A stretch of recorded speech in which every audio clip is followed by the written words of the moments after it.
আজ শিমুরালী নিম্ন বুনিয়াদী বিদ্যালয়ে নিখিলবঙ্গ শিক্ষক সমিতির চাকদা ব্লক পশ্চিম আঞ্চলিক শাখার বাৎসরিক অনুষ্ঠান প্রতিযোগিতা অনুষ্ঠিত হলো। এই প্রতিযোগিতায় শিমুরালী মদনপুর মাধ্যমিক এবং উচ্চ মাধ্যমিক বিদ্যালয়ে থেকে বিদ্যালয় স্তরে প্রতিযোগিতায় প্রথম ও দ্বিতীয় স্থানাধিকারী অংশগ্রহণ করেছিল। মোট 147 জন ছাত্রছাত্রী, তাদের অভিভাবক ও বিচারক ও অতিথি নিয়ে প্রায় 400 জন উপস্থিত ছিলেন। এই সাংস্কৃতিক প্রতিযোগিতার অঙ্কন, সঙ্গীত, নৃত্য, কুইজ, তাৎক্ষণিক বক্তব্য, প্রবন্ধ লেখা সহ 9টি বিষয় ছিল। উল্লেখ্য, বিটিএ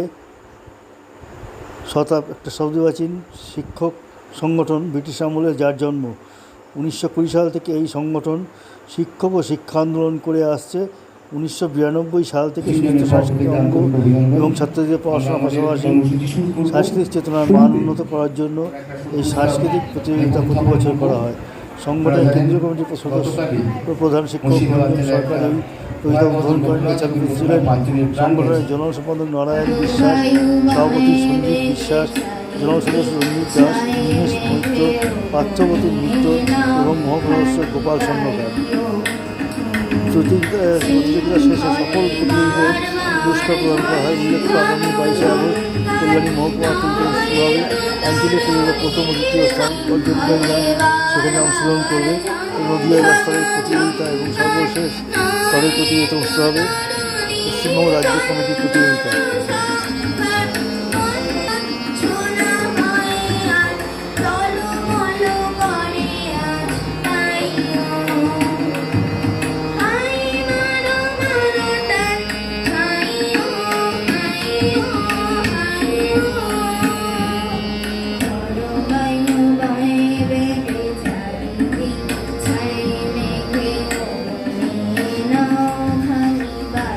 Oh